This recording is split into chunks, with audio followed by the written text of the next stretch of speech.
And certainly, he did apologize for the late text. I get that. But why send it at 12:30? I mean, I just think that says something about the world that we live in.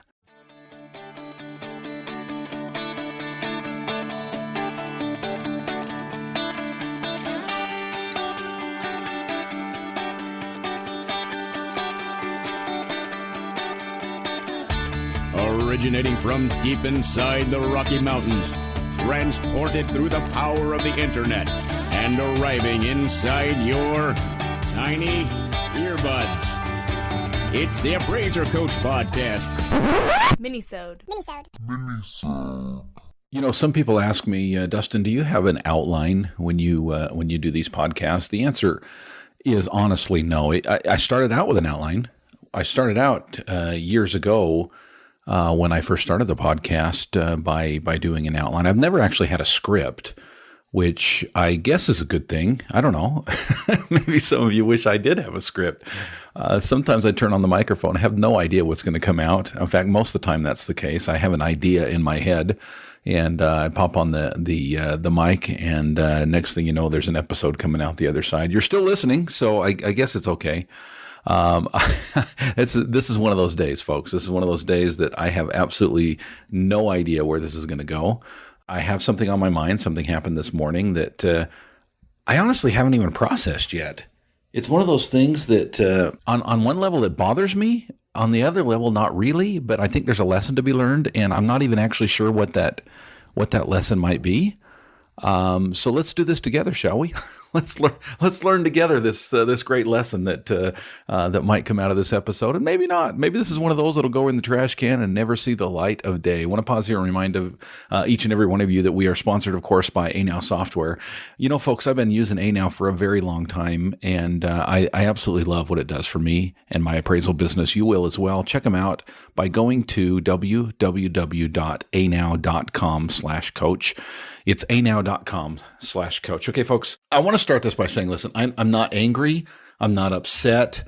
I'm not befuddled. But I do think that there's a principle to be learned by something that happened this morning. And it's something that happened, golly, it's been over an hour ago. And it's still weighing on my mind. So I guess there's something to be learned from it. Let me set it up this way. About a year ago, it hasn't even been that long ago, I made a hire. And let's put it this way: this individual is not really a millennial. He's kind of the next step, if you will. So I don't even know what you call that. I guess some people are calling it Generation Z, whatever that means, right? So I just tell you that because I think that the age of the individual does come into play here. And by the way, those of you who are thinking, golly, Dustin, I'd hate to work for you.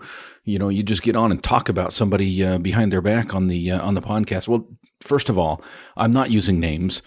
Second of all, even the individuals in my office are probably not going to know who I'm talking about. Third of all, nobody in my office listens to this podcast. I'm 100% confident of that. Most of the people in my office have almost no clue that I actually even do the Appraiser Coach thing. One of the great things about running an appraisal office is on one level, it becomes a sandbox for the things that I teach and coach and mentor for other appraisers. In other words, the principles and even the practices that I teach to others are often those things that are experimented in my own office. But most people in my office don't really have a clue. I mean, they might have an inkling that I've got another gig going on simply because I fly off to some unknown city once a month. But I am pretty confident that nobody in my office listens to this podcast. And if they do, oh well. I think there's maybe a lesson to be learned here. And it's a short one. It's a small one. This isn't going to be a long episode. I'll state it this way. Somebody sent me a message this morning, okay, in my office. And it was a pretty important message. It had to do with scheduling, it had to do with their future, had to do with something fairly important. And I will tell you this, as of this recording, I am actually headed off on a 2-week vacation. I will be away from the office for 2 weeks.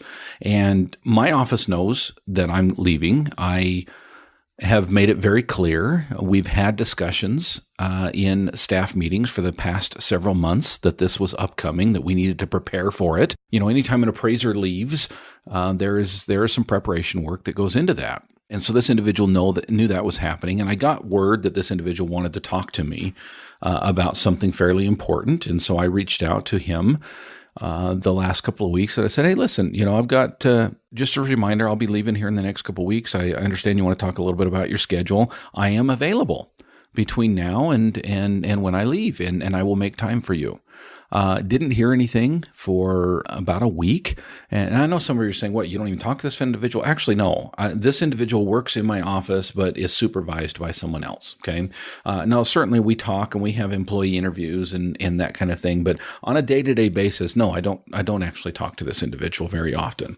But as their quote unquote employer, I try to make myself available and have that quote unquote open door policy, right? And that's what I was trying to do in this circumstance because I knew that they wanted to talk to me about something. Okay. So that sets the table. About a week ago, this individual reached out to me and said, actually, I reached out to him again and said, hey, I would really love to chat with you and talk to you before I leave if you have something important you want to talk about. Oh, yeah. I do. I will get back to you. Okay, so now we're at the morning of my departure. My plane leaves in 3 hours. Okay, I wake up this morning to a text, and I guess that's maybe the point of the whole episode today. I woke up this morning to a text.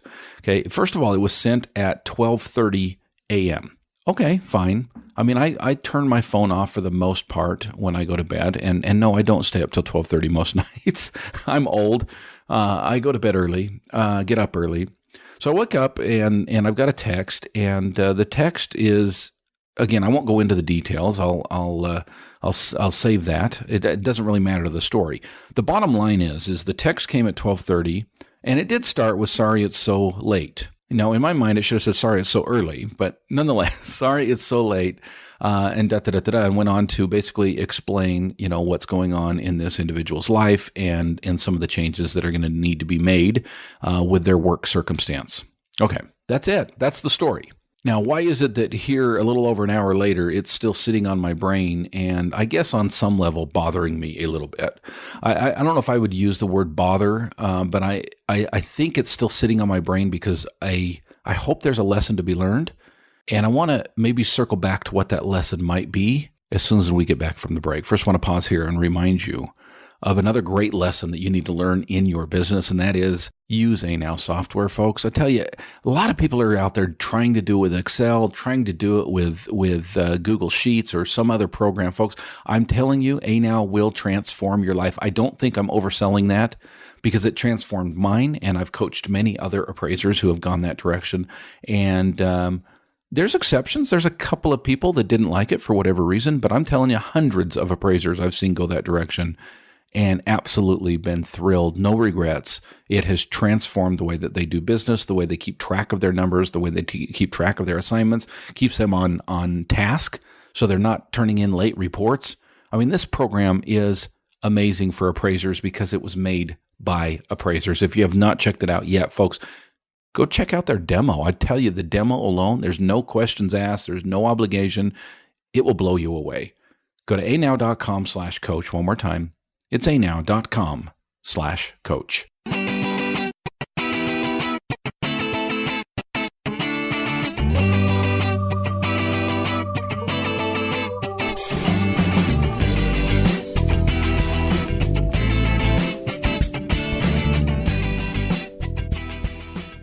Folks, we're back. By the way, welcome. Quick mini-sode for you here. And I don't know. This thing that happened this morning, I've been telling a story about one of my employees who is Generation Z, whatever that means, right? So not a millennial, but even younger than a millennial. And this individual, well, it's been interesting training this person, just because I have kids of that generation, right? And it's just interesting to compare and contrast. I think naturally, not purposefully. I'm not trying to judge anyone, but naturally, I think it just kind of flows. That you just, it's interesting to see how different people are raised and how different mannerisms come through. And I don't mean to generalize. I certainly don't, but I'm going to generalize. Okay. I know that there's tons of exceptions, and I hope that my own children are exceptions to this, right? But who knows? I'm sure all of this is relative.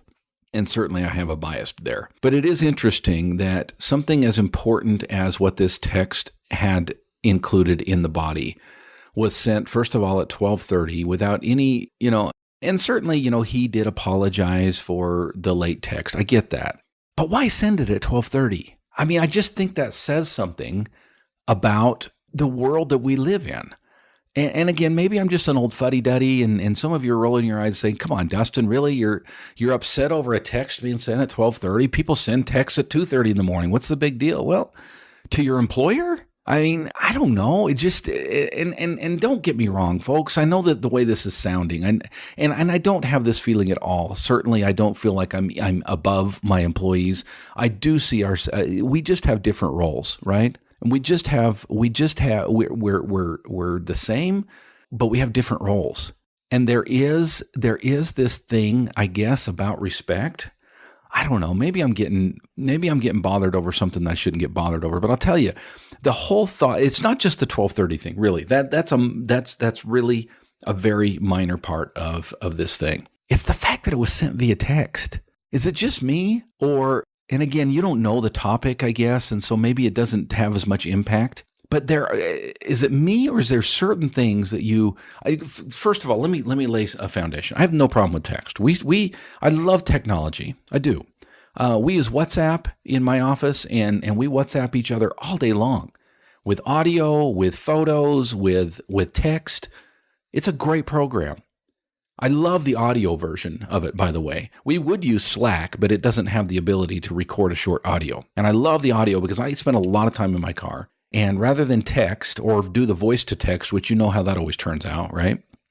I love the fact that I can hit a button while I'm driving, not even have to leave my eyes from the road. I hit a button and I say what I want. It can be 1 minute, it can be 4 minutes, it can be 10 minutes if I want. And then I hit send, and that thing goes through the airwaves, and the office gets the message, and vice versa. We can have a conversation, but it can be on our terms, kind of like a walkie-talkie rather than a phone call. It's great. I love it. Love technology. You know I love technology. I'm big on technology. But at what point does technology have to stop and just human interaction begin? I guess maybe I won't draw a conclusion here. I'll let you draw the conclusion, and maybe I'm off my rocker. If I am, let me know. I love it when you comment on these podcasts, and I love it when you tear me apart. I really do. You won't think that that's true, but I mean, be nice about it. But I love to know where I'm wrong, and if I'm wrong on this, let me know. If I'm just an old fuddy-duddy and I'm worried about stuff I shouldn't be worried about, fine, let me know. But folks, whatever happened to a good old sit-down conversation with somebody? I heard years ago in my sociology class in college that the world really changed when the front porch was replaced by the back deck, right? And that's always stuck with me. And who knows how much truth there is in that saying, but you notice these older houses, they all have these front porches, right? They all face the street. And before TV and Netflix and all this other stuff that we consume, that's where we spent our time. And we talked to our neighbors, and we talked face to face. And I'll tell you, in the 1950s, maybe this does, just say I am a fuddy-duddy, I don't know. But I can't imagine the message that I got this morning via text being done any other way but face to face. Anyway, I don't know if there's a lesson there, and who knows, I mean, a lot of different people listen to this podcast. It's actually surprising to me when I start to look at the demographics of who's listening. I do find I get some feedback that there are many non-appraisers that listen to this podcast because of the principles of business that are being taught therein. I also get feedback that lots of young people in appraisal offices listen to this podcast. So thank you. Shout out to hat tip to each of you. Maybe there's a lesson to be learned here today. Maybe not. Who knows? It was something I felt like I should share. Take what you want from it. Okay. Love technology, but sometimes we need to put the technology away and just have a conversation with somebody. Speaking of conversations and technology, we have a conversation each and every month in my Appraiser Academy. Man, we've got some great people in there. People who are really trying hard to work on their business and increase their business. By the way, if you're a member of my dream team, the Mastermind, you are automatically free of charge, no extra charge at all, to be a part of the Appraiser Academy and the All-Star team. And a lot of Mastermind students actually attend that Appraiser Academy meeting live, interactive. So you get to share a lot of really good wisdom and insight. It's really fun. Hope you'll join me. Go to www.theappraisercoach.com to learn more. Again, it's www.theappraisercoach.com. Catch you later, folks. You've been listening to the Appraiser Coach podcast with Dustin Harris. If you like what you hear, please give us a 5-star rating and post a short review on iTunes. For more in-depth insider information on how you can make more money as a real estate appraiser, visit theappraisercoach.com and sign up for the All-Star team today. Thanks for joining us. And now, get out there and create some value.